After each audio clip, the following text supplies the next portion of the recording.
என்னுடைய உழைப்பு நைட்டு 100 நாள் 120 நாள் எல்லாம் முடிப்பிருந்திருக்கேன்ல நானு. கண்பாம்பா 120 நாள் வரைக்கும் முடிப்பிருந்திருக்கேன். இல்ல நான் அதை கேள்விப்பட்டேன். அதாவது நைட்டு ஃபுல்லா நீங்க வந்து வில்லுக்கு போறீங்க, ஆனா காலையில நல்லா ரெஸ்ட் எடுத்துட்டு இருப்பாரு. அது வந்து பார்த்தா காலையில பூஜை பண்ணிட்டு டைம் எல்லாம் கிடைக்காது.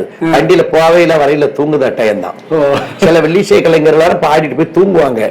தூங்குனாங்க வீட்டுல கரை தட்டது சாப்பாடு கொடுப்பாங்க, தூங்குவாங்க.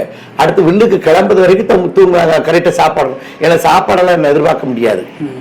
நான் எப்ப எந்திக்க எப்போ சர்வீஸ் பண்ணவங்களுக்கு தெரியாது. வெள்ளிக்கிழமை வியாழக்கிழமை அப்படி நைட் உள்ள பாட்டு போடும், பகல் சர்வீஸ் பண்ணுவேன். வரதாளுக்கு சாதவங்கள் ஒரு 1000 பேருக்கு 500 பேர் பார்ப்போம்.